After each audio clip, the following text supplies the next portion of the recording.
Ouais, salut, comment ça va? Bah écoute, là je dois rejoindre Enzo. Tu sais Enzo Piopo, celui qui était mon responsable en sécurité là en boîte de nuit il y a quelques années. Ouais, bah franchement, ouais, je dois le rejoindre pour un tournage, tu vois, mais le mec, je sais pas, tu vois, il se l'a pété un peu, ça fait des années que j'ai envie de lui mettre une bonne gifle dans sa gueule. Ouais, bah écoute, je te tiendrai au courant pour savoir, enfin, pour te dire comment s'est passé le tournage. Mais bon, à mon avis, voilà quoi. Allez, ben je te laisse. Ciao. Tony, ça va? Enzo? Ouais, comment tu vas? Ben ça va et toi? Mais t'es ouais. déjà là? Ben écoute, ouais.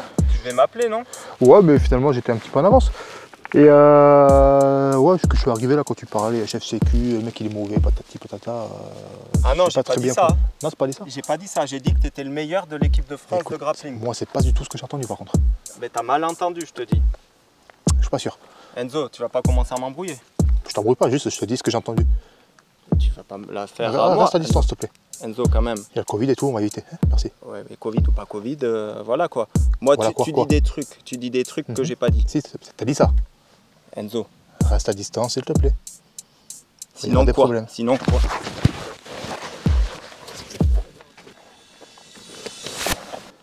Remontre cette technique au ralenti.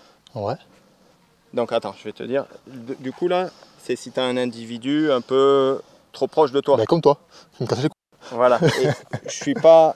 Est-ce qu'il y a une différence si j'ai mes mains là ou là dans la technique que tu vas faire? Non, c'est près pareil. Bon, je vais les garder comme ça. Ça va juste peut-être différencier un petit point technique, mais après c'est pareil. Ouais, si tu la décomposes au ralenti. Donc là en gros, vraiment pour la structure, et c'est main poignée, bras sous l'aisselle. Je tire vers moi et moi je me décale. Ok. Dans mon dos. Attends, on va se tourner. C'est comme si le mec, la même chose. C'est comme si le mec pose la main sur mon épaule. Et tu vois, je vais chasser, je vais récupérer et je me décale. Ok, après là, j'ai toujours ce bras de libre. Tu as toujours ce bras là, mais bon, moi de toute façon je ne vais pas rester ici. Là, si je te colle, et à partir de là, je t'amène au sol, tu vois. Ok. Je te lève, je fais. Tu peux finir en étranglement aussi? Ouais, je peux finir en étranglement, ouais. Ok. Ouais, là c'est moins simple pour moi d'utiliser ce bras du coup. Ouais, ouais.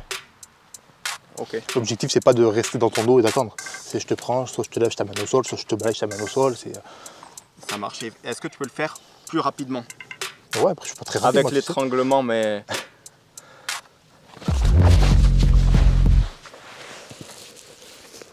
Ouais. En fait, une fois que l'étranglement est verrouillé, c'est fini. Ah, c'est fini, ouais. Tu peux pas... Souvent, on dit, mais comment défendre un étranglement? C'est simple, tu fais pas prendre un étranglement. Ouais, et comment justement? Parce que si tu as une personne comme toi qui s'y connaît, qu'est-ce que je peux faire moi pour pas que tu m'étrangles? Mais alors, toi c'est simple, en fait, souvent c'est une multitude en fait de préactions. Il y a de ton côté, je te parle vraiment là en combat, grappling ou lutte, mais qui ont fait en fait que tu as fait plein de petites erreurs qui m'ont amené dans ton dos. Ok. Tu vois? Donc c'est tout. Après imaginons, on est là. Ouais.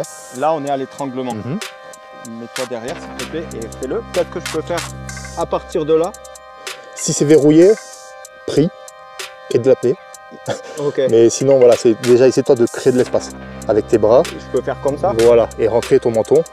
Voilà, à ce niveau-là. Ok. Voilà, tu peux mordre aussi pour faire la tu peux après dans la rue, tu fais ce que tu veux. Hein.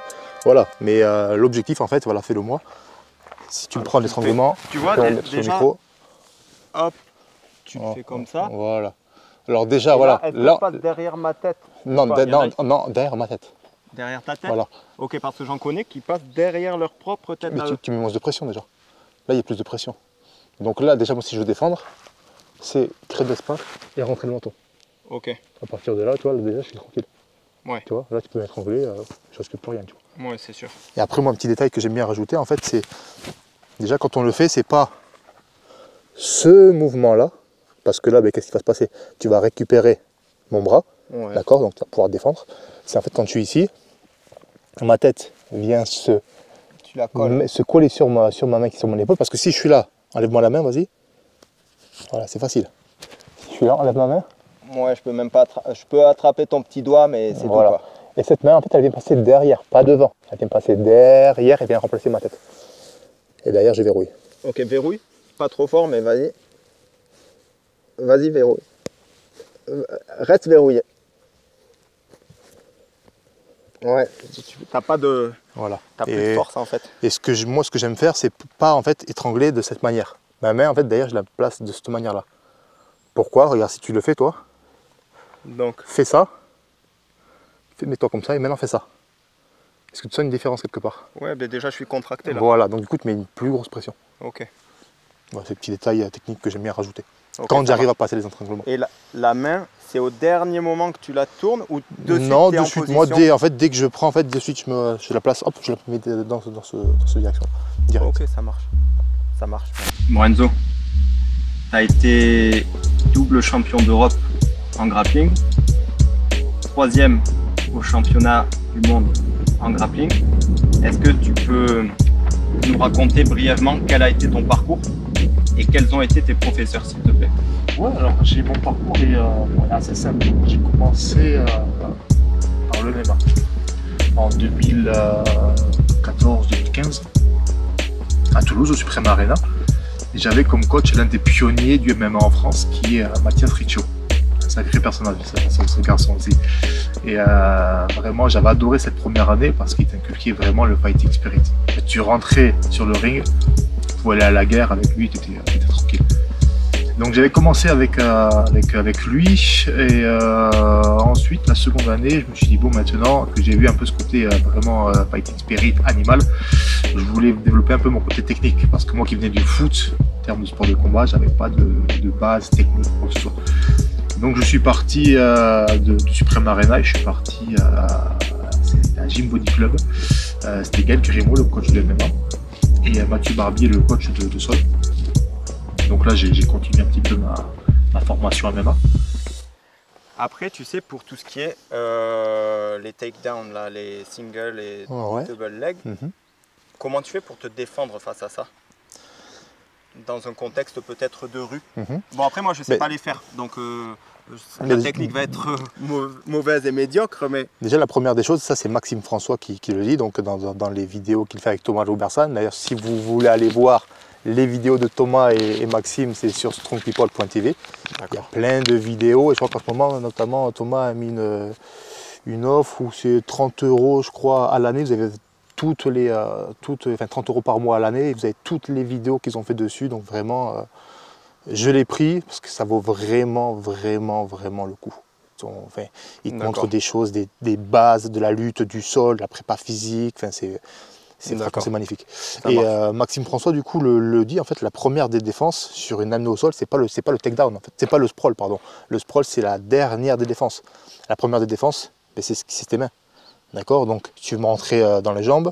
D'accord? Rentre-moi dans les jambes. Alors, est-ce que je me baisse à quel moment?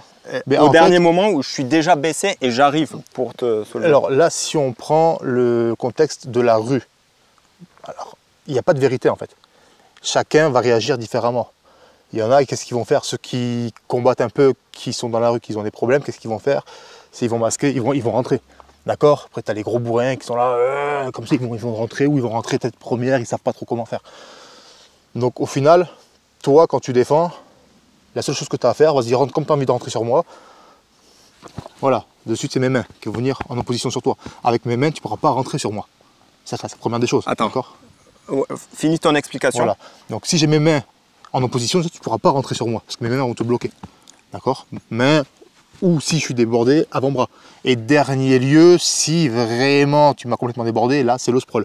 Ok, tu peux montrer au ralenti? Ouais, si tu rentres sur moi, vas-y. Donc tu vas venir, et moi en fait, je vais venir reculer mes hanches et mettre le poids sur toi. Ok. Et à partir de là, je peux contrer derrière. Ok. Remets-toi.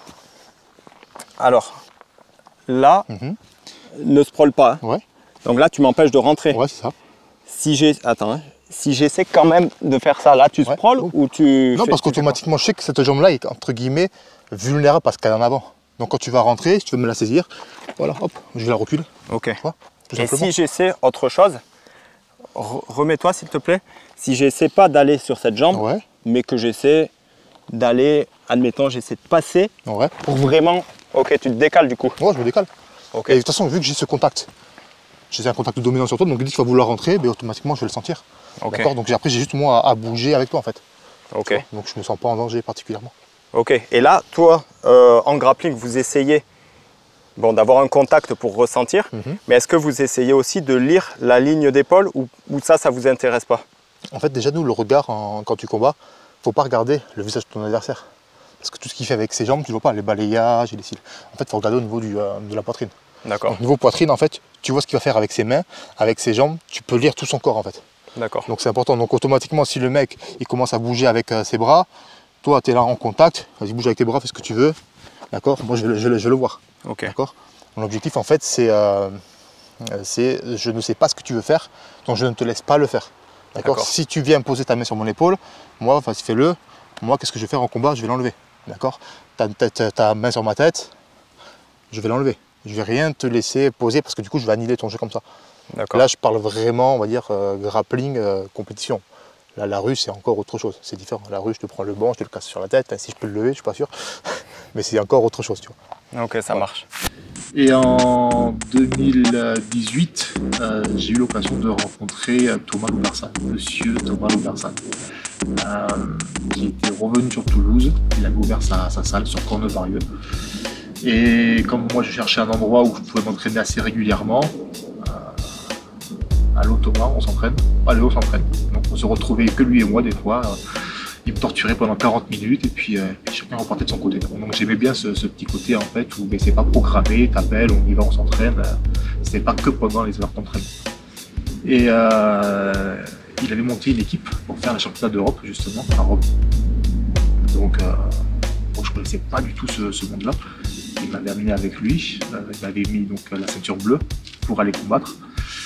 Et c'est pas très bien passé pour moi, je perds au premier tour. Ça c'était en 2018. Et je m'étais dit, bon ben l'année prochaine j'y retourne et je gagne. Donc l'année suivante j'y suis retourné et là par contre j'ai gagné. Voilà, j'ai fait ce que j'avais envie de faire. Et dans la foulée je me suis dit, bon ben maintenant que j'ai fait les Europes, pourquoi pas aller au World à Los Angeles. Toujours en ceinture bleue. Et là je fais 3e. Donc je suis une médaille de bronze au World ceinture bleue. Alors il faut remettre les choses dans leur contexte. Certains me disent, ouais, t'as été champion d'Europe, t'as ici, ça. C'est que ceinture bleue.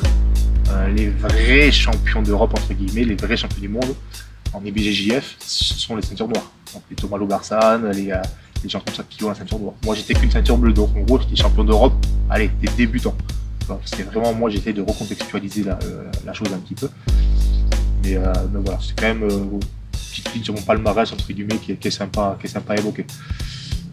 Derrière ça, donc j'ai continué le MMA peut-être, après ma défaite aux Europes en 2018, j'ai continué un petit peu le MMA et puis je me suis dit bon, finalement est-ce que je peux me focaliser justement que sur la partie sol.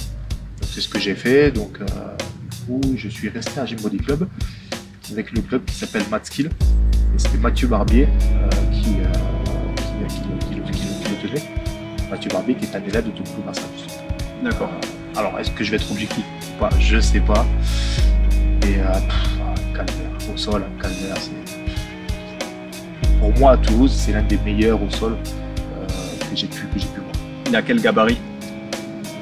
C'est un mannequin. C'est un mannequin, non, il a quoi, 85 kg je pense. Je vais pas le vexer s'il voit la vidéo, si je dis trop lourd, mais non, il doit être 85 kg je pense. 85 kg mais très très fort.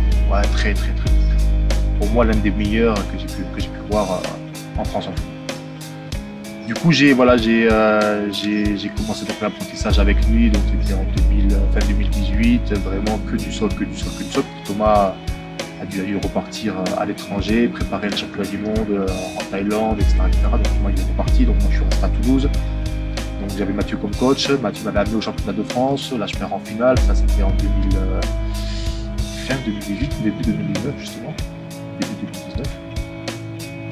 Et puis j'ai continué avec lui, et puis derrière j'ai fait un petit bonhomme de chemin, j'ai fait quelques compètes en grappling que j'ai gagné à droite à gauche, j'ai grimpé du street, etc. Et puis j'en suis arrivé là aujourd'hui. Là j'ai gagné les championnats de France justement en juin dernier. Donc là maintenant j'ai eu la chance d'être en équipe de France. J'ai participé au championnat du monde dans un peu moins d'un mois maintenant. D'accord. Et t'es quelle ceinture? Je suis ceinture violette. D'accord, ceinture violette. Dans un contexte de rue, ouais. Si tu tombes... Alors, je vais parler du MMA, pas que du grappling. D'accord. si tu tombes face à un boxeur, Ouais. admettons un gars qui fait que de la boxe française, D'accord. Donc il aura, voilà, Ok. il aura un panel technique moins large et moins important que le tien. Ce qui ne veut pas dire que c'est moins efficace, mais en tout cas, il y a plus de choses en MMA qu'en boxe française, puisque déjà en MMA, tu as quand même de la lutte, tu as du sol, voilà. Tu réagis comment? Si le gars, il boxe et qu'il a que ça, tu vas essayer de faire quoi, toi? Déjà, moi, mon but, c'est quoi? Si je reste, on va dire, comme peut-être dans un contexte de Russie, je reste à distance, le mec avec son jab, avec ses jambes, il va me fouetter. Donc, moi, mon intérêt, c'est quoi? C'est de rentrer au corps à corps. Au corps à corps, j'annule ses jambes, j'annule ses poings. Donc, à partir de là, au corps à corps, je peux lutter. Ouais, tu rentres pas dans son jeu, en fait, de boxe. Ben non, voilà, c'est ça. Okay. Voilà, je joue avec mes qualités et je ne vais pas jouer avec ses qualités, je joue avec mes propres qualités. Et donc, annihiler ses qualités. Donc, du coup, je joue avec ses défauts.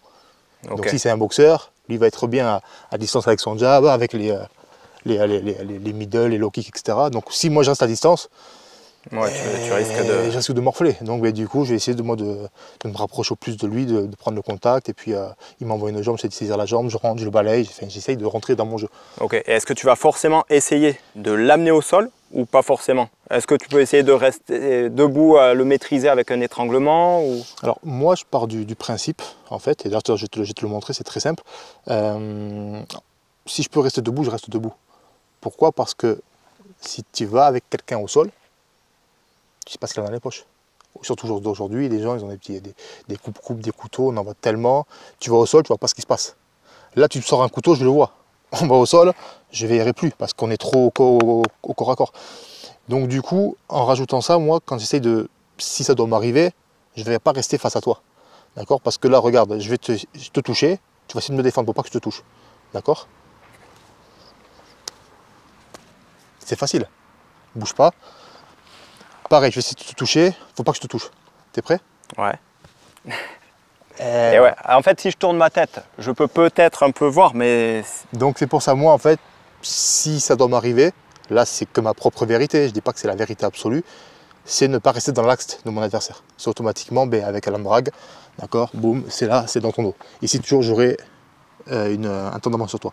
Donc à partir de là, moi, je peux t'amener au sol, mais moi, rester debout.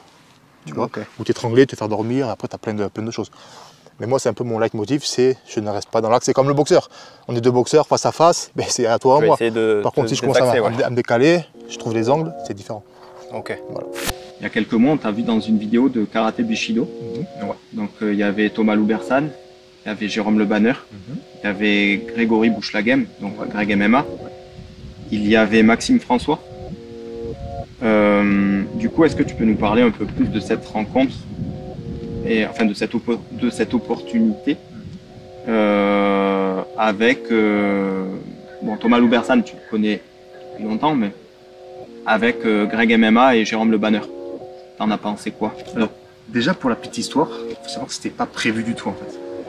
Moi, je devais monter à Paris pour un rassemblement équipe de France, et donc j'avais contacté Thomas pour qu'il me récupère à l'aéroport. C'était le vendredi, parce qu'on avait le rassemblement le samedi. Et le jeudi soir, à 1 h du matin, je crois, quelque chose comme ça, Thomas m'envoie un message vocal sur Instagram et il me dit: Enzo, demain je ne pourrai pas te récupérer à l'aéroport parce que j'ai une vidéo à 10 h du matin. 10 h du matin, c'était l'heure où moi je devais arriver à l'aéroport, où je devais atterrir. Il m'a dit: j'ai une vidéo Karaté Bushido avec Greg MMA, Jérôme Le Banner et Maxime François. Donc il me dit, il n'y a pas d'obligation Enzo, mais si tu veux venir, prends un Uber et puis tu viens, ça serait cool pour toi. Il me dit: ou si tu veux pas, tu prends le transport en commun et tu viens quand tu viens. C'est que j'ai envie de dire. Avec des monstres comme ça de leur discipline, bien sûr je veux le faire. Donc j'ai pris mon petit Uber et je suis arrivé, bon je suis arrivé un petit peu en retard. Je suis arrivé, ouais, il devait être 10 h, 10 h 30. Et vous avez déjà commencé le réchauffement, vous avez déjà commencé à parler un petit peu. Quand je me rappelle quand je suis rentré dans la salle, j'ai vu voilà, cette masse. Jérôme Le Banner. En fait, quand tu rentres, en fait, il dégage tellement un aura, en fait, quasiment tu vois que lui. Il est là, il est posé, je me rappelle, il était posé au centre de la salle, ça discutait technique, Thomas parlait, il donnait des conseils, etc. Et puis je voyais Jérôme Le Banner, là, ce monstre physique là, et j'étais là, waouh. C'est ce monsieur que je voyais à la télé. Là, je le voyais en face, en fait. Et en fait, il était comme un enfant, tu vois, t'es comme un enfant. Et d'ailleurs, dans la vidéo, on le voit, dès qu'il va partir, excuse-moi, je peux faire une photo avec toi, s'il te plaît. Je me suis fait charrier par pas mal de collègues qui ont ça, justement. Mais ouais, c'est quand même assez, quand tu le vois, c'est quand même assez impressionnant. Et on a discuté 2-3 minutes, très sympathique, très sympathique. Après, j'ai pas eu l'occasion de tourner avec lui parce que moi, quand je suis arrivé, lui, il devait partir. Donc il a juste fait un petit sparring avec Maxime François. Et après, il partait. Et Greg MMA, alors je l'ai vu dans cette vidéo-là, je l'avais vu une fois précédemment dans une compétition sur Paris. Et en fait, le peu que j'ai vu de lui, en fait, comme on le voit dans les vidéos, bon délire, toujours en train de déconner, mais même en off, il est pareil en fait. Toujours en train de délirer, raconter des blagues. Il sait être sérieux quand il faut être sérieux évidemment, mais voilà, c'est un mec qui se prend pas la tête. Enfin, de ce que j'ai vu en tout cas, il se prend pas la tête. Il fait son petit truc et puis ça a l'air de marcher en plus. Donc il faut pas oublier quand même que même si voilà, il vient de faire le con, etc. Faut pas oublier qu'il sait non plus. Voilà, c'est un tourneur de jiu-jitsu brésilien, je crois du karaté, il avait fait le Pride à l'époque. C'est quand même un combattant qui a fait ses preuves sur le circuit international, donc c'est pas un enfant. C'est un mec quand même qui a du bagage derrière lui. D'accord. Et du coup, dans la vidéo, d'ailleurs, je suggère à tout le monde d'aller la voir. Vous avez le lien en dessous dans la description. Si vous voulez me voir me faire soulever par Thomas, allez la voir. Et bien dans la vidéo, on t'aperçoit au début, mais après, c'est vraiment à partir de 32 minutes et 28 secondes. C'est précis. Ouais, j'ai regardé. C'est vraiment à partir de ce moment-là qu'on te voit face à Greg MMA. Ouais. Du coup, toi, t'en as pensé quoi? Parce que du coup, t'étais même pas préparé. Non, mais non, moi je revenais de blessure, j'avais pris pas mal de poids à ce moment-là. J'étais bien grassouillé sur la vidéo. J'étais pas échauffé, donc je suis arrivé de suite le souffle coupé. Alors comme le dit justement à juste titre Thomas dans la vidéo, après le petit sparring que j'ai fait avec Greg, où en fait j'ai pas su exploiter on va dire ses points faibles et lui aussi. Voilà, de temps en temps j'ai voulu aller contre le mur avec lui, mais c'est un combattant MMA, donc en cage control, mais lui il sait faire, il sait défendre. Et lui pareil, il n'a pas su exploiter mes points faibles, donc en fait on s'est neutralisé tout le combat en fait. Il n'y a pas eu c'est pas le plus beau des combats. Mais voilà, c'est que les petits détails techniques qui font qu'au final on s'est neutralisé, D'accord. Maintenant j'aimerais voir comment tu réagis si jamais tu as un adversaire un individu qui s'approche près de toi, mais qui n'est pas forcément menaçant. Tu vois, tu sais pas ce qu'il veut, il s'approche un peu, tu vois. Tu fais quoi? Tu réagis comment? Je tape la bise. Non? Je sais pas si... C'est quoi? Admettons, je sais pas, je viens et tu sais pas ce que... Voilà, je suis pas menaçant. Voilà, je sais pas ce que tu veux, mais on a tous notre petite bulle en fait. Tu sais, la zone de confort, je sais plus comment on appelle ça exactement. Donc... quand on est intime, forcément, on peut être au contact, il n'y a pas de souci. Mais quand tu ne connais pas la personne, on a toujours cette distance de sécurité.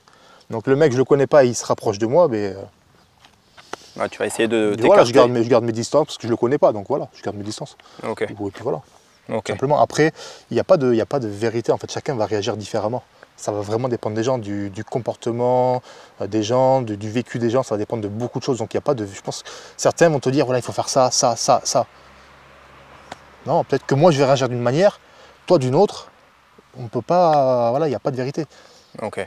Après, même cas de figure, avec un gars qui s'approche trop près, mais menaçant dans le regard. Mais je pars en courant, moi. Là, tu me regardes, mais là, je pars, moi. Donc là, c'est encore une fois, c'est pareil. Déjà, voilà. Après, est-ce qu'il y a eu des antécédents entre lui et moi? Je ne sais pas, tu vois, c'est tellement Admettons, c'est un gars, peut-être qu'en boîte de nuit, dans le passé, tu lui as refusé l'entrée, il y en a beaucoup, ou tu l'as giflé et tu t'en rappelles plus. Mais lui, il se rappelle de toi. Mais il vient et tu sais pas, il te regarde mal. Je vais essayer de savoir déjà pourquoi il me regarde comme ça, mais en regardant mes distances. Comme ça, moi, je vois un petit peu tout son corps. Si je suis là, tes mains, je les vois plus. Tu vois, tes jambes, je les vois pas. Par contre, si je reste à distance, voilà, monsieur, qu'est-ce qui se passe? Dites-moi pourquoi vous me regardez comme ça. Toujours avec mes mains qui sont devant, c'est un peu des antennes, tu vois. Donc au moins, si t'envoies un coup, dessus, je peux le parer. Tu vois, donc mes mains, pas en garde, parce que là, ça montre que je vais en découdre. Mais je suis là, monsieur, dites-moi qu'est-ce qui se passe. Voilà, tu vois. Je reste avec mes mains comme ça devant, et puis comme ça, je vois tout ton corps, si t'approches, dites-moi, monsieur, qu'est-ce qui se passe. Ok. Après, admettons, t'as pas le choix. Tu es vraiment obligé d'être en tête à tête avec le gars. Ouais. Tu vas mettre tes mains et tes pieds comment? Dans quelle position? Si vraiment tu n'as pas le choix, pas d'autre choix qu'on soit comme ça. Là, tu t'es rapproché vers moi automatiquement, tu vois, je me suis mis, voilà. Ok. Un petit pas de retrait, puis mes mains toujours devant. Comme ça, au moins, Tu as l'avantage déjà parce que moi, je suis pas en garde, donc je suis déstabilisé. Voilà. Et là, tu veux m'envoyer un coup, vas-y, envoie-moi un coup. Je suis prêt, tu vois, déjà, juste à... Toi, le corps, à la rigueur, on s'en fiche, parce que bon, des coups au corps, ça fait mal, mais voilà, mais c'est surtout le visage, tu vois. Il y a juste là où peut-être tu es un peu... Ouais, voilà, à la rigueur, tu vois. À la rigueur, mais bon, pareil, une fois, ben, il faut, avec les mains devant, il faut que je sois prêt aussi à réagir par rapport à mes jambes. Donc, tu envoies un coup de pied, un truc comme ça, puis voilà, de suite, je bloque, ou toi, je recule, enfin, j'essaie de... Après, comme je dis, il n'y a pas de vérité, en fait. Certains vont te dire, les profs d'arts martiaux bizarres, ils vont te dire, il faut faire comme ça, bam, bam, bam. J'en sais rien, moi. En vérité, si ça m'arrive, je ne sais pas comment je vais réagir. C'est mon côté reptilien qui va prendre le relais, tu vois. Bah oui, ça dépend de plein de choses aussi. Voilà. Où est-ce que tu te trouves le contexte, ça dépend de beaucoup de choses. Ça dépend de beaucoup de choses, tu vois. Est-ce que tu es dans un mauvais mood? Est-ce que tu t'es levé du mauvais pied ce matin? Il y a tellement plein de choses qui peuvent rentrer en compte. On ne sait pas comment on va réagir sur le moment. C'est vraiment le côté primitif, animal là qui va rentrer en jeu. Donc ça dépend des gens. Il y en a peut-être qui vont prendre largement leur coup, certains vont être tétanisés, d'autres ça va les galvaniser. Ça dépend de tout le monde en fait. Ok. Et après, même cas de figure. Je te regarde mal, ouais. Mais je viens et je te fais des petits trucs comme ça là. Arrête s'il te plaît, pas de problème. Excuse-moi. Ouais, mais t'as dragué ma meuf, non? Elle est très jolie. Ouais, mais très bon coup. Ça allait pas le faire. Pourquoi? Et non, voilà, je fais ce que je veux avec toi. Ok. Toujours en fait ne pas rester dans l'axe. Ça marche. Ce que je disais tout à l'heure, l'objectif c'est de voilà, avoir ce temps d'avance, de te prendre ton dos. À partir de là, ben, ta meuf était très jolie en effet, c'est un très bon coup. Alors attends, verrouille, refais. Mais attends, redécompose le mouvement s'il te plaît, au ralenti. Je viens, je te fais ça. Alors quand tu es là, ouais. Est-ce que moi, je peux pas peut-être essayer de sortir et de faire un truc? En fait, quand tu vas le faire, on va le faire depuis le début. Donc, quand je te récupère, d'accord, je suis là. Ouais. À partir de là, sortir, ça va être compliqué parce que moi, j'ai verrouillé. Là, je verrouille, je force pas. Mais si je verrouille, en gros, je serre. Ouais, là, c'est voilà. dur. Et toi, le... Serre. Tu vois, hop là, ça craque en plus, tu vois. Ouais. Voilà. Attends, est-ce que je peux pas essayer de saisir un doigt? Bah, tu peux essayer, oui. Ou un truc... Ouais, mais après, moi, je vais pas rester ici, tu vois. Ouais, c'est sûr. Voilà, déjà, en verrouillant, je t'empêche de réfléchir, tu vois, et je vais pas rester là. En fait, ça sert vraiment. Oui. Il y a quoi, là, pour sortir de ça? Déjà, si tu vas pas plus loin, je te tape dessus, je fais quoi? Non, alors, il y a un truc... En fait, après, c'est encore une fois, c'est... On va dire, c'est technique. Mais le mec, s'il verrouille, ça va être compliqué. Il y a plein de choses que tu peux faire qui vont être compliquées à passer. Si et tu fais quoi? Je peux me contracter peut-être? En fait, si tu peux le faire, vas-y, prends-moi... Alors, t'étais comment exactement? En gros, un bras, tu saisis un bras. Hop, voilà, tu saisis un bras. Ok. Donc, mes mains, je les verrouille comment exactement? Tu peux les verrouiller comme ça en lutte, comme tu veux. Ce que tu peux essayer de faire à la rigueur, c'est déjà essayer de sortir ce bras. Tu vois si tu y arrives. Ouais. D'accord? Par le bas, par le haut, peu importe. Ou alors, voir où tu es. Et si tu arrives à passer... Attends, regarde, laisse-moi faire. Ok. C'est passer, en gros, hop, ici. D'accord? Et à partir de là, c'est moi qui roule dessus. Mais ça, encore une fois, c'est des techniques qui marchent en technique. Ok. Tu vois? C'est de la technique. En combat... C'est au petit bonheur la chance. Ouais, c'est galère. Si tu me ressaisis, ben, moi, mon but, c'est voilà, soit essayer de sortir ce bras ou casser. Refais, s'il te plaît. Tu me saisis, toi, c'est essayer de sortir ce bras, tu vois, ou hop, là, je vois une jambe, je la récupère. Ok, c'est bon, c'est bon. Tu vois, et on va finir au sol. Ouais, voilà. En fait, chacun va réagir différemment, tu vois. Et en fait, il faut prendre ce que tu as à prendre. Là, ta jambe, elle est en face de moi, je la prends et je t'amène où je roule. Et au final, tu vois, il y a plein de... Il n'y a pas une vérité pour dire, mais il faut faire ça. Faut faire ça. Ça va dépendre de toi. Si tu es derrière moi, si tu bouges bien, si tu me verrouilles bien, comme je dis tout à l'heure, tu ne veux pas te faire étrangler, mais tu ne fais pas prendre le dos. Tu vois, c'est tout simple. Enfin, c'est tout simple. Ça paraît simple en théorie, en pratique, c'est différent. Mais voilà, où le mec se fait prendre le dos, que c'est verrouillé, tu ne vas pas rester dans mon dos à attendre que ça se passe. Tu vas prendre, tu vas m'amener au sol et puis c'est fini, quoi. Ouais. Ça va durer une fraction de seconde. Ça marche. Après, tu vois, là, on se base sur un face-à-face. Ouais. Mais il arrive souvent que quand tu as une embrouille avec des gars, Des fois, ils sont plusieurs. Tu peux en avoir un devant et un sur le côté. Ouais. Admettons, tu en as un sur le côté qui te fait des trucs comme ça, là. Ça arrive, ou des petits trucs, là. Je sais pas, ça m'est jamais arrivé. Non, ça peut arriver. Ouais. Je vois des fois. Ben, je sais pas, il aime me toucher, donc apparemment il aime les hommes déjà. C'est bien. Mais pareil. Tu vas chercher à mettre un coup ou à maîtriser? Ben, déjà, voilà, c'est garder ma distance avec cet individu et l'autre pour déjà voir les deux. Parce que souvent, ce qui se passe, c'est qu'il se met dans le dos, là, en traître, il est prêt à t'en mettre une, tu ne le vois pas. Donc déjà, moi, c'est voir toi et voir ton collègue. À partir de là, tu vois. Ouais. Voilà. Après, si tu peux pas, admettons, il y a un mur ici et il y a un mur ici. D'accord, donc il y en a un là. Donc je suis dans l'angle en fait. Ouais. Ok. Tu vois, ça c'est les coups de pied un peu, tu sais, Krav Maga, tu sais, hop là, et tu repars.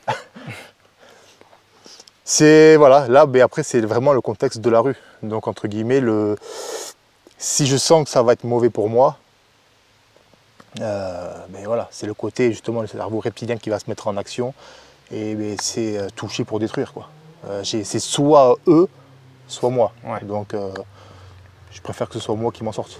C'est sûr. Donc à partir de là, c'est voilà, voilà, KO, one shot ou voilà, c'est souvent ce qui se passe en plus, c'est que ces mecs qui sont courageux, comme ça ils sont plusieurs contre une personne, c'est que dès que tu fais entre guillemets du sale sur l'un d'entre eux, l'autre il se dit oula, bon allez, ciao, merci. C'est pas un courageux, c'est pas des courageux, dans la plupart du temps. Donc à partir du moment où tu t'es déconnecté un petit peu de la réalité, tu vas et tu te dis il faut que j'en couche un. L'autre souvent il prend ses jambes à son cou, il part. C'est rare qu'il te saute dessus, ça peut arriver. Mais dans ce cas-là, faut accepter que tu peux prendre des coups. Il faut accepter dans des situations comme ça, je vais prendre des coups, ouais. Mais il faut que j'en prenne moins que mon adversaire par contre. C'est sûr. Ça marche. C'est ma philosophie des choses. Après, je dis pas que c'est une vérité. Chacun va réagir encore une fois différemment. Et le mieux, c'est vraiment tempérer le truc. Désolé les gars, excusez-moi, pas de souci. Moi, j'ai pas de problème. Hein, je fais mon travail, je suis là, il n'y a pas de problème. Maintenant, si je vois que ça commence à vouloir partir plus loin, ben là, par contre, ça c'est artistique, c'est beau. Hein, mais en vrai, je pense pas que je ferais ça là. C'est parce qu'on est décontracté, mais je pense que c'est voilà je cherche une droite ou une gauche directe. Ouais, je cherche vraiment à te sécher direct et puis voilà. Ouais. Ok, ça marche. Du coup, dans la rue, vraiment dans un contexte de rue, Ouais. tu as quel conseil à donner à un mec qui a un gabarit comme le mien D'accord. pour s'en sortir face à un gars comme toi? Admettons, bon, le physique, l'entraînement, la condition physique, tout ça c'est très important. Mais des fois ça ne suffit pas toujours. Donc tu as quoi comme conseil à donner? Mais t'embrouilles pas avec moi. Non, encore une fois. Ouais, mais j'ai envie un peu, tu vois. Donc... Ben, encore une fois, ça va. Souvent, c'est pas. En fait, le gabarit, c'est une chose. C'est comme on dit, ouais, j'étais là, je suis trop vieux. Non, là, je n'ai qu'un chiffre. Le gabarit, c'est un gabarit. Mais je connais des gens qui ont ton gabarit, c'est des tueurs à gages. C'est des tueurs à gages. Donc, même moi, je pas envie de m'embrouiller avec eux parce que les mecs, ils peuvent te péter une jambe ou un truc comme ça. Donc, le gabarit, ça veut rien dire. Et souvent, mais justement, quand tu as cette détermination, là, toi, tu es plus grand, tu es plus costaud, tu es plus fort, tu dis, ouais, c'est bon, je vais l'écraser. Mais ce petit bonhomme, justement, lui, ben, voilà, il est déterminé. Donc, la détermination, des fois, vaut plus que le gabarit. Ouais. Donc, voilà, c'est après, encore une fois, si, ça va dépendre du contexte. Est-ce que tu vas jouer ta vie? Est-ce que c'est une embrouille à la con? Enfin, ça dépend de plein de choses. C'est pour ça que faut pas se dire voilà, faut faire ça. Il va se passer ça, je vais te dire fais ça, ça va marcher. Non, tu sais jamais. On sait jamais ce qui se passe. On sait jamais ce qui se passe. Parce que moi, je sais que si je prends mon cas à moi, face à toi, je suis beaucoup moins costaud que toi. Ouais. Le seul truc que je vais faire, puisque moi, je ne m'y connais pas en lutte ou en jiu-jitsu brésilien, je ne pourrais pas essayer de te maîtriser. Donc moi, les seuls trucs qui me viennent à l'esprit, c'est de te taper en fait. Ouais, mais c'est quoi? Regarde, les genoux, les coups, c'est tout simple, hein, c'est tout bête. Souvent on dit non, si, les parties intimes, les genoux, tu me pètes un genou, ben, ma fondation, moi c'est quoi? Mes racines, c'est les jambes. Tu me pètes une jambe, ben, ça y est, je ne peux plus rien faire, tu vois. Est-ce que ça t'est déjà arrivé d'être mis à mal par des petits gabarits en combat de rue? Non, parce qu'après, moi, je suis pas un mec qui va me battre dans la rue ou quoi. Je suis pas un mec qui me bat dans la rue, tu vois. Moi, je fais mon travail, mon sport, je rentre chez moi. Je suis pas à traîner dans la rue à faire, à chercher les problèmes ou quoi. Donc, si je peux éviter les problèmes, je les évite. Donc, Quand je dis dans la rue, un contexte de rue, ça englobe beaucoup de choses. On va dire même à la porte d'une boîte de nuit. Est-ce que ça t'est déjà arrivé? J'ai pas souvenir. J'ai pas souvenir, non. Peut-être, hein, mais ça m'a pas marqué. Pas plus que ça, non. Okay. Après, voilà, on n'est jamais... Si, un petit gabarit, on ne sait pas ce qu'il vaut, donc il ne faut pas le prendre à la légère non plus. C'est pas parce que je fais 100 kg que je me dis, bah, ça y est, je peux éclater tout le monde. Pas surtout que le mec peut te sortir un couteau, tu sais jamais. C'est ça, surtout à l'heure actuelle, il y a tellement de fous que... Comme j'en ai vu avec des couteaux face à moi à la porte de la boîte de nuit. Donc à un moment donné... Même couteau, avec des petites barres de fer bien retravaillées pour planter. Ah peut-être, tu te rappelles? Non, non, j'ai pas ce souvenir. Un grand black. Ah ouais? Il était revenu le gars, mais je sais même plus ce qu'il avait. Une fois, il y avait une barre de fer qui avait été un peu retravaillée pour pouvoir planter. Ouais. Et il y a un grand black, il était revenu avec je sais plus quoi. Ah, une clé à molette, non? Une clé à ouais, je crois, ouais. Un truc comme ça, ouais. Qui avait fini endormi. Ouais. C'est bon, ça m'a... Bon. S'il nous regarde, salut. Cette année, donc, pour les championnats de France, c'était le 19 juin, si je ne dis pas de bêtises, le 12, je sais plus, enfin, c'était le jour de la fête des pères. Et du coup, je m'étais dit, ben, je veux gagner pour mon père. Voilà. C'est la fête des pères, je veux lui offrir ce cadeau-là. Donc, plus la finale se rapprochait, plus j'avais cette tension qui montait, limite les larmes aux yeux. Je dis, je ne veux pas perdre, je dois gagner pour mon père, je dois gagner pour mon père. Et j'ai eu la chance de gagner la finale. Et du coup, le soir, en visio, allô papa, bon ben écoute, bonne fête. Et puis voilà, j'ai gagné le titre, la médaille sera pour toi. Voilà, c'est la pilote par rapport au championnat de France. D'accord. Enzo, je suis allé faire un tour sur ton Instagram. Du coup, tu as du contenu intéressant. Mais souvent, tu mets des stories sur ta préparation physique, sur tes entraînements. Donc, c'est des stories du coup qui durent, qui restent pendant 24 heures. Alors, je mets plus des réels en fait. D'accord. Puisque là, j'étais parti sur Nice pendant 10 jours, commencer ma préparation avec Thomas Loubersan justement, qui est sur Nice. Et il m'a beaucoup en fait parlé justement du pouvoir des réseaux sociaux. Il m'a expliqué, voilà, si tu veux essayer de récupérer des sponsors pour les compétitions, etc., d'être plus actif sur le réseau.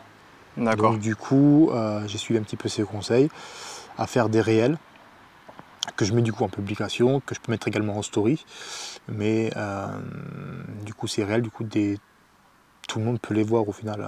C'est comme quand toi tu vas sur ton Instagram, tu regardes les réels des gens, mais tu les fais défiler, tu vois ce qui se passe. Donc du coup je me suis mis beaucoup dans ces réels là, sur des choses basiques que tu peux faire pendant l'entraînement ou après l'entraînement. Donc il y en a où c'était le travail de grippe, un autre où c'est tout ce qui est poussé des luges là, avec des poids dessus. En plus avec, comme je fais une préparation physique, là au SPC avec Baptiste Hamid, qui est un très très bon préparateur physique sur Toulouse, je vous conseille de le suivre si jamais. Souvent il me mentionne sur ses stories, donc du coup j'ai des stories également où je suis en prépa physique au SPC. Ouais. Ok, ça marche. Et du coup, tout ce que tu mets en réel et en story Instagram, c'est des exclusivités qu'on trouve que sur ta page Instagram. Ah, c'est que sur Instagram, ou alors je peux les mettre également sur Facebook, même si je suis beaucoup moins actif sur Facebook.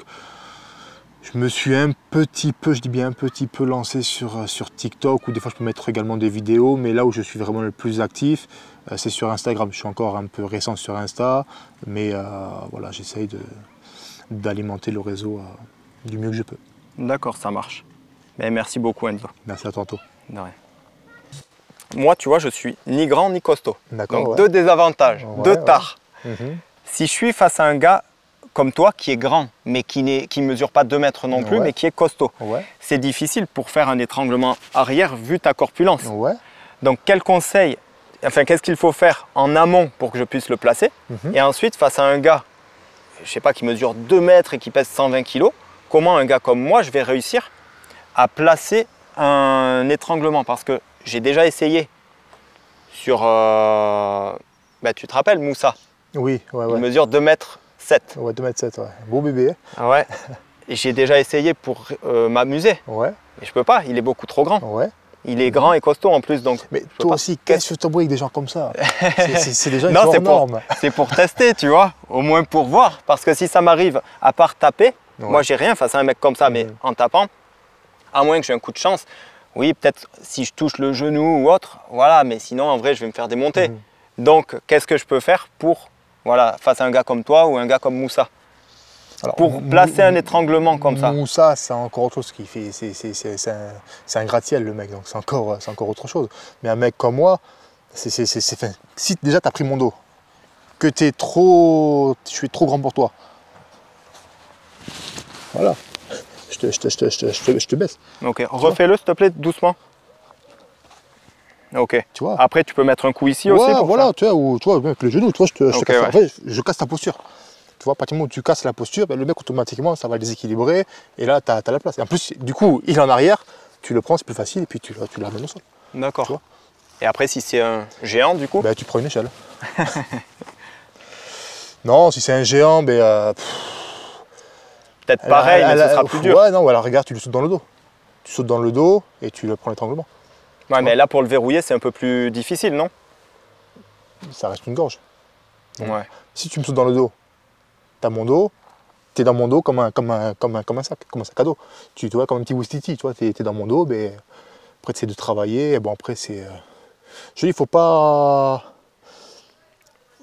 se dire, voilà, je vais faire ça, comme ça, parce que ça va marcher. En fait, c'est tout un ensemble d'acheminement qui va se passer, tu vois, des réactions, tu vois. Et puis, le mec qui est grand, tu es dans son dos, ben, tu mets des coups de coude dans la tête s'il faut le sécher, tu vois. Là, je te parle vraiment rue parce que tu es en embrouille avec ce mec, il veut te poser des problèmes, tu vois. Enfin, c'est un grand coup de pied dans les parties, ben, il peut être aussi grand qu'il veut, hein. Ça va faire mal. Donc à partir de là, coup de pied dans les parties. Puis... Mais il y en a qui disent que ça fait pas mal. Ou que ça change rien. Ah bah écoute, j'ai pas envie que tu essaies sur moi, monsieur, je peux essayer sur toi, tu me diras ce que ça va fait. aller. Ça va aller. Non, si, je pense que ça doit piquer quand même. Hein. Si c'est bien placé, bien sûr. Ouais, bien sûr, si c'est pris, tu risques de couiner. Donc ça fait mal. Ça fait mal. Donc voilà, après je peux pas te dire, il faut faire comme ça. Non, faut. De toute façon, tu sais pas. C'est le côté, voilà. Je prends mon téléphone, je fous dans la tête, tu vois. Je sais pas, moi je trouve un truc, un caillou, ben, c'est toi ou moi, comme je disais tout à l'heure. Donc je vais pas me dire, voilà, la rue, eh ben, je vais mettre en garde, allez, c'est 3 minutes de boxe. Ben non, la rue, c'est la rue. Tu sais jamais en plus ce qui se passe parce que, ben, comme tu dis, tu parles de téléphone. Un jour, j'étais avec un collègue de travail qui s'appelle aussi Moussa, mais c'est pas le même. On était deux et on a eu une embrouille avec 2 gars. Ça s'est fini sur un trottoir. Et un des mecs s'embrouillait avec, avait saisi mon collègue. Ouais.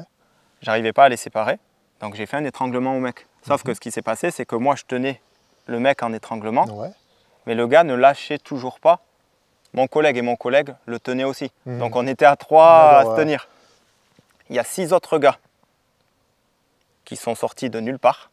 En fait, c'était des livreurs Uber Eats et des Deliveroo, mais si tu veux, c'était des rebeux qui sont venus prêter main forte aux autres. Ils sont arrivés, ils ont poussé mon collègue par derrière. Ce qui s'est passé, c'est que moi, du coup, j'ai perdu l'équilibre et on est tombé à 3. D'accord. Et du coup, on s'est retrouvé à 2 contre 8 au final. Moi, quand je me suis relevé, il y en a un, il était sur le côté, je ne pouvais pas le voir en fait. J'ai pris un coup de téléphone ici. Et après, finalement, ça c'est même pas allé plus loin parce qu'il y avait des CRS qui sont arrivés en courant, donc les gars se sont barrés. Mais un coup de téléphone ici, ça choque quand même. Et bien sûr, ouais. C'est pour ça que c'est la rue. Donc la rue, tu n'as pas de règle en fait. Tu vois, 8 contre 2. Ça arrive, ben, tu sors, tu t'échappes. C'est sauf qui peut. On n'est pas des ninjas, on n'est pas des warriors. Hein. On peut pas. Il n'y a que Chuck Norris dans World Texas Rangers qui se bat contre 15 personnes et il gagne. Ou Bruce Lee. Ou Bruce Lee, voilà. Non, dans la vie de tous les jours, 8 contre 2, mais, tu le vois 8 arriver, tu sors, tu pars. Prends ton collègue, vous partez. C'est quoi le but de se faire massacrer pour une histoire d'ego. Voilà, une histoire d'ego. Donc justement, vaut mieux mettre son ego de côté et partir. Au moins tu te dis, ce soir je retrouve ma femme, je retrouve mes enfants, je suis tranquille. Tu vois, faut plus réagir comme ça, je pense. C'est sûr. La rue, c'est bien. Maintenant, moi, si j'ai un conseil à donner, c'est partez si vous pouvez partir. Même s'embrouiller pour des histoires qui servent à rien, franchement, il n'y a aucune utilité. Il n'y a aucune utilité. Surtout au jour d'aujourd'hui, il n'y a aucune utilité. Enfin, aujourd'hui, même hier, même demain, vous embrouillez pas. Enfin, voilà. Moi, comme je dis souvent, c'est moi je veux rentrer le soir, je rentre, je retrouve mon petit chat, tu vois, et rien de plus. J'ai une famille, c'est quoi le but de me prendre un coup de couteau pour une histoire à la con? Non, il n'y a aucun intérêt. Donc cherchez pas les problèmes viennent à vous, chassez-les gentiment, voilà, pas de problème, merci, au revoir. C'est tout, voilà. Après, si on t'agresse, bien sûr, là il faut savoir réagir et pas subir, mais sinon, il faut pas... Les problèmes, il faut les laisser de côté. Voilà. Je pense qu'on a assez de problèmes dans la vie de tous les jours, soit au travail, etc., des petits problèmes à gérer à droite, à gauche, pour en plus en rajouter d'autres. Il n'y a aucun intérêt. D'accord, ça marche. Écoute, merci pour tes conseils. Avec plaisir, Anto. Ok, et tu t'es aussi entraîné avec Laurence Cousin, non? Ouais, exactement. Laurence Cousin, c'était le côté... Laurence Cousin Fouilla, c'est ça? C'est ça, voilà, qui est elle aussi une sommité du jiu-jitsu brésilien en France, dire en Europe et au monde, qui a son club, son académie sur Toulouse. C'est Ribeiro Ismat. Elle aussi, à la niveau, c'est quelque chose. Faut la voir pour le croire. Toi, là, tu pèses 98 kilos. Ouais, 98. Tu as perdu 10 kilos là, depuis le mois de mai. C'est ça. Pour justement préparer les championnats du monde. Je m'affûte. Et quand tu as une femme, justement, comme Laurence, qui combat face à toi, est-ce qu'elle a du mal? Ou est-ce que quand même elle se débrouille bien? Alors on n'a jamais tourné ensemble. D'accord. On n'a jamais tourné ensemble. Après, il y a forcément la question du cabaret qui va rentrer en jeu. Laurence, je ne sais pas combien elle pèse, peut-être 50, 55 kilos. Moi, près d'un quintal, le plus de son poids. Forcément, si je mets mon poids, les techniques ne passeront peut-être pas forcément. Après, techniquement, c'est une autre sphère. Ça, on va pas se mentir. Mais il y a le terme, voilà, poids-puissance, le rapport poids-puissance rentre forcément en jeu. On n'a jamais tourné ensemble parce qu'elle c'est beaucoup plus du kimono. Moi le kimono j'en avais fait un petit peu, mais c'est vrai que je me suis plus du coup dirigé vers le no-gi, donc le grappling sans kimono. Et voilà, le rapport poids-puissance automatiquement il va aller, s'il y a 5-6 kg d'écart à la rigueur, bon, et là il y a 50 kg d'écart je pense grosso modo. Si je joue de tout mon poids, tout mon corps, pas... Il n'y a peut-être que via la technique. Là, voilà, évidemment, si à poids égal, je pense que toutes les 2 minutes, je tape. Parce que moi, techniquement, elle est très très forte. Mais d'ailleurs, j'ai un pote qui s'appelle Anthony Sarès, face à qui tu avais combattu, je crois, il y a quelques années. Ouais, exact. On parlait de Laurence Cousin Fouilla il y a quelques années. Ouais. Je crois que c'était en 2017 ou 2018, on en parlait. Et il me disait, elle est tellement forte que dans sa manière de combattre, c'est un bonhomme en fait. Elle se bat. Elle reste féminine, c'est une femme, mais elle se bat tellement bien que. Mais souvent, ce que disent les gens, c'est que si Laurence avait été un homme, elle aurait fait un carnage en JJB monde chez les hommes. Parce que vraiment, de toute façon, elle est pas là pour rien. Je ne veux pas dire de bêtises, mais je crois qu'elle était la première européenne championne du monde de jiu-jitsu brésilien, ceinture noire de jiu-jitsu brésilien. Donc voilà, il faut revoir un petit peu, remettre, comme on dit, l'église au centre du village. Laurence, c'est une sommité dans son domaine. C'est vraiment quelque chose d'énorme ce qu'elle a fait, ce qu'elle a accompli. Donc rien que pour ça, respect. On ne peut pas critiquer une personne comme ça, c'est respect pour ce qu'elle a fait, ce qu'elle a apporté au jiu-jitsu brésilien maintenant. Et après Enzo, je voulais savoir quelle est ta technique préférée en grappling du coup? Pour ramener au sol. Ouais. Pour ramener au sol, moi j'aime bien faire le takedown bélier. D'accord. C'était Thomas Lebersen qui me l'avait appris à l'époque et elle passe plutôt bien, ouais. Ok, je me mets comment? Une garde spéciale? Écoute, je reste comme ça? Tu peux rester comme ça. Alors, je vais juste te montrer donc, la finalité du takedown bélier. Donc en gros, moi mon but, c'est quoi? C'est rentrer tête plexus. Okay. D'accord. Donc en gros, en combat, je passe les étapes d'avant, d'accord, où je travaille sur toi pour te faire réagir, où tu vas t'agrandir. Et en fait, quand tu vas t'agrandir, moi je vais rentrer. Et en fait, c'est mes mains derrière les cuisses et la tête en fait au niveau du plexus. Okay. Avec un coup en fait. Je peux te mais tu mets juste un coup ou tu essaies aussi de me déstabiliser en fait, je vais rentrer tête plexus et en fait, avec mes bras, c'est tirer vers moi. En fait, c'est deux forces qui vont s'opposer. Voilà, c'est vraiment ce mouvement-là. D'accord. Et du coup, le mec, en général, il tombe sur quoi? Sur l'arrière de la tête ou quoi? Il tombe sur le dos. Ok. il tombe sur le dos. Mais après, tu peux... Ouais, ça peut cogner, là. Bah, sur le tatami, ça risque rien. Après, c'est le combat. Ok. C'est celle que j'aime bien faire. C'est Ok, ça de la travailler, la... Ça marche. Et si par contre, je suis pas comme ça, Ouais. mais comme ça, mais assez écarté. Stable. Ouais, assez écarté, assez stable, ouais. Mais encore une fois, voilà, parce que moi je vais te faire réagir, d'accord? Donc en te faisant réagir, si je suis là, qu'est-ce que tu vas vouloir faire toi? Bah, je vais aller là, Ouais, ou alors je vais essayer de sortir. Voilà, et donc en sortant, regarde, tu viens de le faire automatiquement, vas-y sors. Ah ouais, ok. Là tu rentres, tu vois? En fait c'est... Ça crée une ouverture. Voilà, toi, c'est pas juste je t'amène, au moment où tu te redresses, ah il s'est redressé, j'y vais, c'est je t'amène, quand tu te redresses, j'y vais à ce moment-là. Donc Ok. en fait, tu es en pleine surprise. Tu vois, là, tu te redresses, là, tu prends le pare-choc en fait, qui te rentre dedans. Ok. Le coup, tu le mets bien là. Tu le mets pas plus bas. Non, plus haut. je le mets vraiment au niveau du plexus comme ça. Tu vois. Je coupe la respiration ici, tu vois. Ok. Ça fait toujours du bien. Ouais. Si je peux, après, encore une fois, ça va dépendre vraiment de comment. Ça m'est déjà arrivé de vouloir le faire, puis de finir en fait. Sur le côté. Ouais, ça va dépendre. Enfin, de toute façon, juste à la tête, aux guillotines, tout ça. Mais en règle générale, c'est vraiment tête, le front, en fait, le dos verrouillé, nuque. Pareil, verrouillé avec le dos, et en fait, si on est comme ça, c'est pas bon, tu vois. Là, j'ai aucune puissance. C'est comme un bélier, en fait. Le bélier, il va rentrer là, boum. Ok. Ça marche. Après, merci déjà. Avec plaisir. Et... On va m'amener au sol maintenant, ça y est. Ouais. Bah attends, coup, ici, là, et c'est bon. Hein. C'est bon, je queen. Du coup, sur quelques saisies, est-ce que tu as des défenses à montrer? Admettons, j'arrive à te saisir ici. Ouais.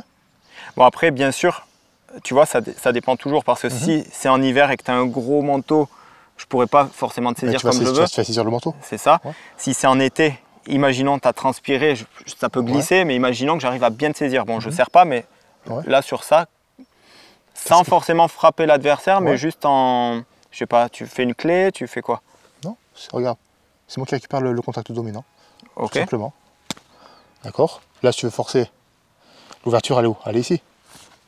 Ok. Je ressors. Maintenant, comme ça, mais Ouais. avec deux. Avec deux mains. Ouais. Mais pareil, je vais essayer d'en enlever un et d'enlever deux. Tu vois, ou après, il y a plein de. Si tu n'arrives pas à l'enlever avec l'autre. Ok. Après, sur une double saisie, comme ça, je te le fais pas. J'en ai besoin de ce Non, je te t-shirt. le fais pas. Regarde, je pose juste, je simule en fait la saisie.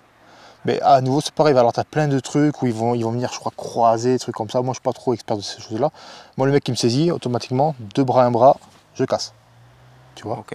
deux bras, un bras, je casse. Tu vois, enfin, j'essaie vraiment de me débrouiller comme je peux. Et encore une fois, de plus, j'ai pas laissé le mec venir comme ça m'accrocher, tu vois. Le mec qui vient vers moi. Imaginons que ça arrive. Le mec qui vient vers moi, et de suite, tu vois, je laisse, en fait, comme tout à l'heure. Je ne sais pas, je ne laisse pas. Ça, c'était ça, c'est le premier des 10 principes fondamentaux du maître de Thomas Lubersan, qui était Roberto Letao, qui est malheureusement décédé pendant le Covid. Mais voilà, il a ces 10 principes fondamentaux de la lutte à livrer. Son premier principe, c'est je ne sais pas, je ne laisse pas. Ok. Donc voilà, je ne sais pas ce que tu veux faire, donc je te laisse pas placer tes mains, je te laisse pas te mettre en place. Ok. Une fois, il y a 3 ans, à la débauche en boîte de nuit, Ouais. tu me montrais des techniques parce que je te demandais, et tu m'avais cassé une chemise d'ailleurs. Ah ouais? Tu m'avais cassé les boutons d'une chemise au niveau de la manche. Ah ouais. Je crois que c'était sur une saisie comme ça. Je me rappelle, tu m'avais montré des techniques et tu m'avais aussi montré de mettre un coup comme ça, mais je sais plus sur quelle saisie exactement. Ouais, je vais être bourré à ce moment-là, non? Non. Non. Mais je crois que ouais, quand tu saisis, vas-y, saisis le t-shirt. Je peux? Vas-y, gentiment. Je crois qu'il y a un truc en fait où tu viens en fait casser le poignet de cette manière-là, il me semble. C'était pas ça que je t'ai montré? Je me rappelle plus, Moi non plus. mais en tout cas, je sais que tu m'avais cassé les boutons de la manche. Je suis violent quand même. Ah ben un peu, ouais. Je te l'ai remboursé Non, non, mais j'avais recousu après. Bon, ça va. Ça marche. Et après, ce genre de technique, tu vas le faire sur quel type de saisie? Parce que tu me l'avais fait à l'époque, je m'en rappelle. C'était sur une saisie comme ça peut-être, ou double saisie, je sais plus. Peut-être double saisie, mais automatiquement, moi, je vais vouloir essayer de sortir, tu vois. Donc, si tu peux te mettre un petit coup là, tu vois, histoire ça va te faire sûrement lâcher prise ou un truc comme ça. Enfin, après, voilà, c'est vraiment le contexte, encore une fois, de la rue. Donc, il n'y a pas de technique, on va dire, appropriée ou non appropriée. En fait, tu fais ce que tu peux avec les moyens du bord. Là, tu me saisis, mais tu me saisis, c'est cool dans les parties, tu vois, c'est là les yeux, enfin c'est, tu vois, il n'y a pas de truc, il faut faire ça, faut faire ça, dans ce cas de figure, il faut faire ça. Non, tu fais vraiment ce que tu peux faire au moment présent avec tes armes. D'accord. Ensuite, oui, sur une guillotine, comment, alors admettons, bon, je la verrouille pas, mais admettons, si elle est verrouillée, c'est fini. Si elle est verrouillée, ben, je vais respirer comme une chèvre. Si elle n'est pas verrouillée, comment tu fais avant que je la verrouille pour t'en sortir? Admettons, je suis là. Et... Alors moi, ce que j'essaie de faire, en fait, c'est de ressortir ma tête pour la caler ici, en fait. Donc vas-y, fais comme si tu verrouillais. Ok. Après, je sais pas comment on fait pour la verrouiller, j'ai jamais fait, mais...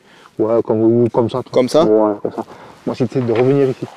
Ok. Automatiquement, je sors ma tête, en plus je me décoiffe au passage. Désolé pour la caméra, je suis plus très beau. Mais c'est voilà, c'est en fait, c'est essayer de sortir ma tête d'ici. Parce que là, du coup, tu vas m'étrangler, je suis pas bien. Donc, alors, attends. Imaginons que je me sois bien avancé. Voilà, tu vas mettre des coups entre les jambes? Au niveau des hanches, déjà, pour garder une distance. D'accord. Essaye de rentrer ma tête ici. Ok. Voilà. Imaginons, remets-toi s'il te plaît. On est comme ça, j'arrive pas à verrouiller, mais tu peux pas sortir ta tête. Tu vas faire quoi? Tu vas essayer de taper dans mes genoux, dans mes parties génitales? Ici? Ouais. Ok, ouais. Non, après il y a plein de...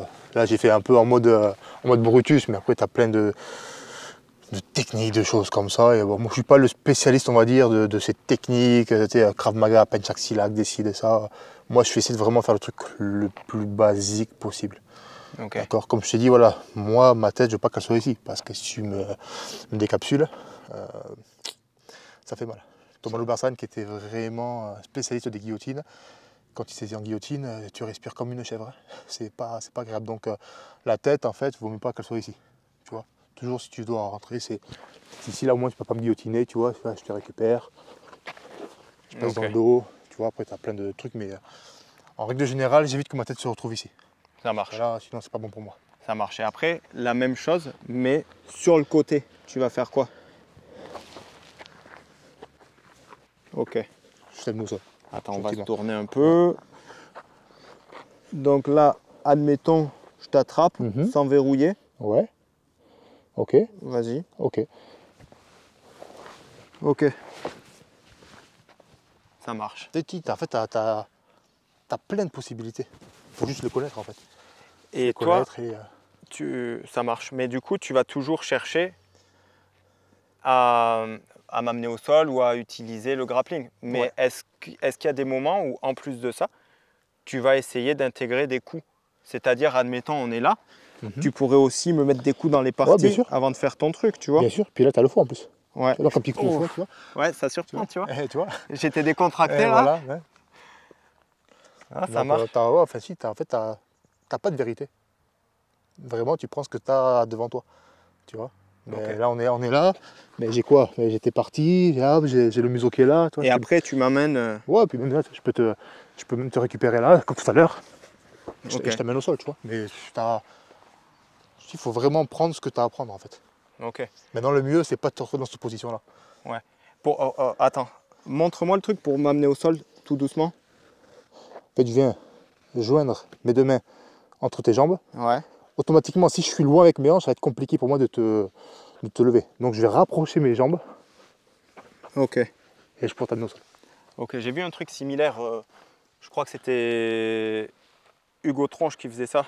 Comme lui, il a inclus du grappling aussi dans... Hugo Tronche, le nom me parle, mais... En Penchak Silat. D'accord, ok. Ouais. Et comme il s'est entraîné avec l'équipe Nova União au Brésil aussi, du coup, il a inclus du grappling. Et j'ai vu un truc similaire en fait sur une saisie comme ça où lui, il mettait des coups d'abord, je crois, dans les parties. Ouais, ça fait et réagir après, le mec, il faisait ce que tu as fait. Quoi, pour ça, il y a plein de techniques, il y a plein de possibilités. Il faut juste faire au... Moi, ce que je dis, c'est faire au plus simple. Tu vois, c'est vraiment aller au plus simple. Pourquoi chercher compliqué quand tu peux faire simple en fait? Ouais, c'est sûr. Tu vois, parce que c'est bien les trucs, ça virevolte, les trucs, les saltos, mais reste dans le basique, dans le plus simple possible, simple et efficace. Parce que c'est bien, moi je te fais ça, comme ci, comme ça, boum, tu passes par-dessus. Et ça me passe du temps et je vais pas te laisser faire. Tu vois, donc va au plus simple, one shot. C'est sûr. C'est pour moi, encore une fois, je ne détiens pas la vérité, mais je pense que c'est ce qu'il y a peut-être de plus simple à faire. Le bag. Voilà. Pousse dans l'œil. Tire en arrière. C'est sûr. Bah ouais, même moi je me vois mal faire comme on voit des fois avec plein d'enchaînements, plein de coups et tout. Parce que en fait, tu sais pas ce qu'il peut... Mais ouais, et puis le mec va pas te laisser faire, il va pas rester là. Lui aussi, il va pouvoir peut-être te taper, tu vois. Donc, voilà. Déjà, dans un premier temps, ne te mets pas dans cette situation-là. Et si par mégarde tu t'y retrouves, ben, ton objectif, c'est de fuir, de sortir de cette zone d'inconfort pour toi. Donc, trouver la meilleure solution pour en sortir. Et souvent, la meilleure solution se trouve devant toi. Il y avait encore une fois, je parle beaucoup de Thomas parce que ben, c'est lui qui m'a appris quand même pas mal de choses. Et un jour, il avait sorti une phrase, je crois que c'était lors d'un cours. En fait, il parlait d'un pommier. Il disait, toi, avec ton petit panier, tu vas récupérer les pommes qui sont au sol. Et tu récupères la pomme qui est d'abord devant toi. Tu ne vas pas chercher ce qu'il y a là-bas. D'abord, tu récupères ce qu'il y a devant toi et au fur et à mesure, tu grappilles.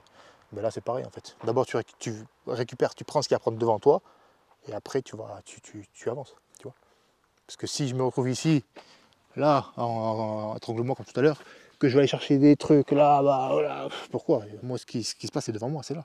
Donc, j'essaie d'abord de te récupérer ce qu'il y a devant moi pour m'en sortir. Ok, ouais, un peu comme ce que dit Frank Ropers, de rester groupé.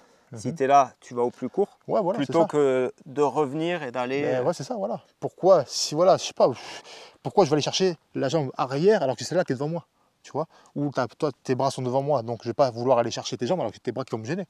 D'abord, j'élimine tes bras et après, je vais chercher des jambes. D'accord? C'est comme quand tu es au sol. Tu es au sol, dans un premier temps, tu veux passer la ligne des pieds, puis une fois que cette ligne-là est passée, la ligne des genoux, une fois que les genoux sont passés, la ligne des hanches. Si je n'ai pas passé les pieds, pourquoi je vais passer au niveau des hanches? Tu vois? Ouais, donc c'est ça, c'est récupérer ce qu'il y a devant toi, tu grappilles et tu avances. Ça marche. Mais après, ça dépend aussi de ce que tu veux faire. Est-ce que tu veux juste maîtriser le gars parce qu'il est... ou pas forcément le maîtriser, mais le choquer un peu pour toi pouvoir partir? Ou est-ce que tu veux vraiment le ratatiner parce que le gars, il représente une vraie menace et un grand danger pour toi, tu vois? Ça dépend de... Comme tu disais tout à l'heure, du contexte. Après, contexte de rue, encore une fois, il faut penser à la légitime défense. Tu vois, proportionnel, immédiat et nécessaire, si je dis pas de bêtises. C'est les 3 points à prendre quand en légitime défense. Si tu mets une gifle et que moi je te cartonne, que tu exploses le nez, que tu finis pour mort, c'est plus la légitime défense. Tu vois. Il y a aussi le contexte du gabarit qui rentre en jeu. C'est un homme, c'était une femme, il y a beaucoup de choses qui rentrent en jeu. Mais c'est pour ça, moi, si je peux éviter les problèmes, j'évite. Et en cas de problème, voilà, moi je ne vais pas chercher à frapper, mais plus à maîtriser. Voilà, comme ça, il n'y a pas de traces. Je t'ai maîtrisé, c'est propre. C'est comme en mode de nuit, hein. Si tu sors un mec en plein milieu de la piste avec des crochets, il va y avoir un problème. Il y a un problème et puis les clients autour, ils vont se dire oh, qu'est-ce qui se passe? Mais pendant ce temps-là, ils ne consomment plus, donc tu perds de l'argent.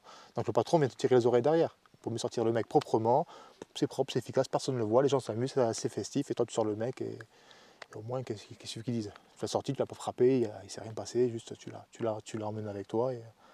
Je me rappelle à l'époque quand tu sortais des gars de boîte de nuit, ça pouvait être pour différentes raisons, mais tu vois, ça pouvait être parfois parce qu'il y avait une trop grosse embrouille entre 2 gars. C'était pas parti au conflit physique encore, mais ça allait y venir. Pardon, vas-y, parle. Non, mais en fait, on fait dans les boulots de sécurité, on fait de la prévention et non de la répression. Donc on doit prévenir le problème avant qu'il n'intervienne. Et combien de fois le patron de la discothèque m'a tiré les oreilles parce que des fois je n'étais pas attentif, ça partait et j'ai réagi trop tard. Alors qu'on aurait dû déjà prévenir le problème avant qu'il n'arrive. Ou même des fois je sortais les mecs, je les sortais et peut-être avec la fatigue ou l'énervement, je ne sais pas, ou peut-être le manque d'intelligence situationnelle, je le sortais mais je pouvais lui faire très mal. C'est pas le but. Si les mecs se retournent contre nous, comment on fait? Tu vois, donc il faut rester pro et voilà. Faut pas attendre que le feu se propage. Tu as l'extincteur, tu éteins avant que ça parte. C'est sûr. Mais du coup, tu faisais quoi comme technique? Parce que les gars, en général, ils ne veulent pas te suivre. Donc, admettons, moi, je suis là comme ça, en train de m'embrouiller avec quelqu'un. Et toi, tu viens. Mais tu vois, je suis énervé, je t'écoute même pas, en fait.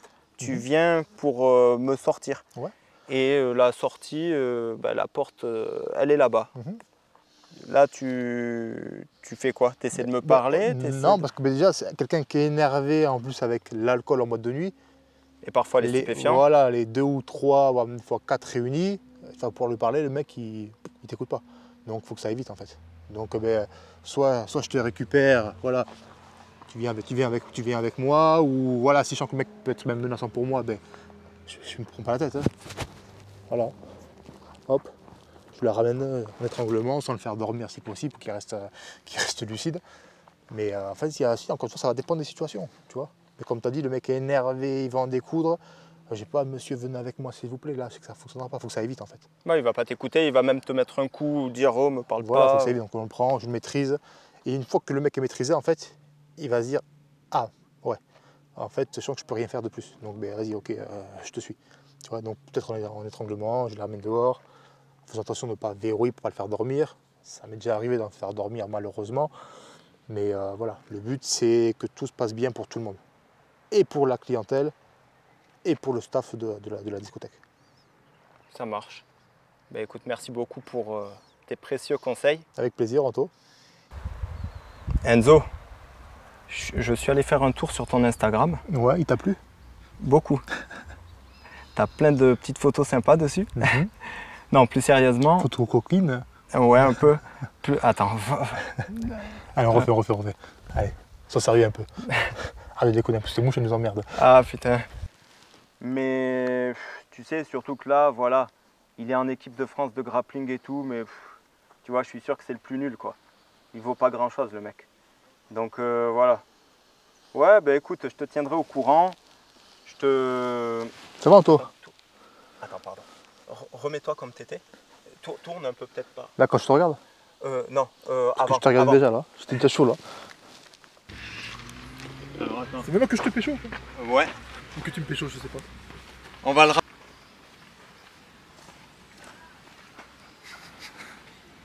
On le mettra, ça. Attends. Il est pas sérieux, hein. Après, en tête à tête.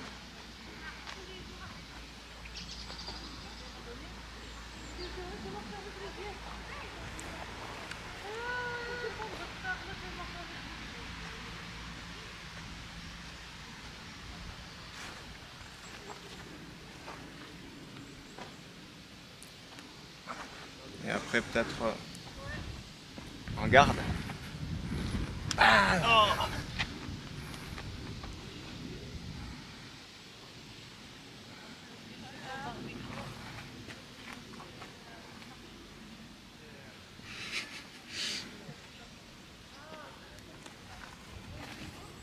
Je vais te mettre un low kick dans la jambe avant là. Putain, moi, un coup de genou là. Petite trébuche, hein. Après les amis, je voulais vous parler de quelque chose pour essayer de rendre service à Enzo. En fait, comme vous le savez, Enzo est membre de l'équipe de France de grappling et il est athlète de haut niveau, il combat à l'international. Mais le problème, c'est que dans le grappling, il n'y a pas d'argent. Quand il gagne des titres, il ne gagne rien. Mais par contre, lui doit débourser de l'argent pour le déplacement, donc ça peut être le train ou l'avion, pour l'hébergement, pour la restauration, pour les inscriptions à la compétition, parce que là aussi les athlètes doivent payer, et comme ils n'ont pas forcément les moyens eux-mêmes, ce qu'ils font c'est qu'ils trouvent des sponsors. Et en général les sponsors c'est quoi et c'est qui? Eh bien tout simplement ce sont des entreprises qui les aident. Qui les aident comment? Ben, en donnant de l'argent.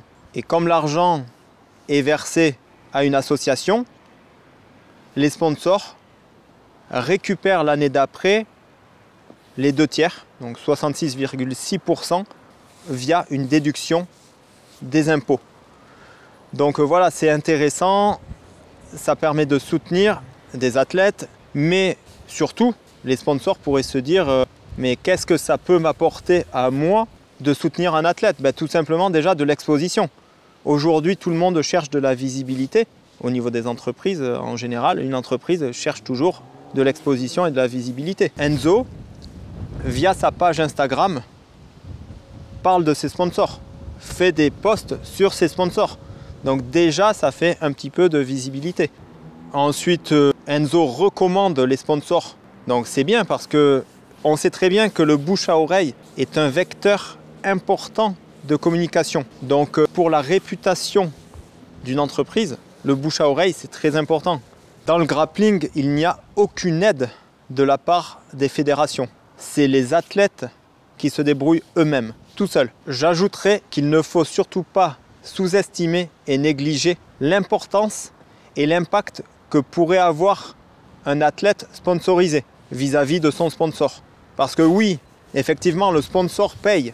Voilà, le sponsor débourse un peu d'argent pour aider l'athlète, mais l'athlète en retour, comme je vous l'ai dit, via le bouche à oreille, via les publications sur les réseaux sociaux, va parler du sponsor. Donc ça peut permettre au sponsor d'être davantage connu, d'avoir une meilleure image, d'avoir davantage de clients. Voilà, on ne sait jamais. En tout cas, le fait est que moi, je connais des gens qui combattent en France et à l'international en grappling et qui sont sponsorisés depuis des années. Et en général, c'est toujours par les mêmes sponsors. Donc si déjà il y a des entreprises qui sponsorisent des athlètes et que la plupart des entreprises renouvellent le sponsoring des athlètes, c'est bien qu'elles y gagnent quelque chose et qu'elles y trouvent un intérêt. Sinon, elles ne le feraient pas 5 ans, 6 ans, 7 ans, 8 ans de suite. Donc voilà. Vraiment les amis, si vous êtes chef d'entreprise ou si vous connaissez autour de vous des chefs d'entreprise, s'il vous plaît, c'est moi qui vous le demande, Enzo ne m'a rien demandé. Mais moi, je veux lui rendre ce service parce que vraiment, il a une bonne personnalité, c'est un bon gars et il le mérite. S'il vous plaît, essayez de faire en sorte de l'aider. Parce que plus il y aura de sponsors qui vont l'aider et plus Enzo pourra faire des événements importants. C'est aussi simple que ça. Plus il fera d'événements importants, plus il gagnera en popularité. Et plus il sera populaire, et plus ça aura des retombées positives pour ses sponsors. C'est logique. Voilà, en tout cas, merci beaucoup pour votre temps. Merci de m'avoir écouté. Merci d'essayer d'aider Enzo. Et à très bientôt, les amis.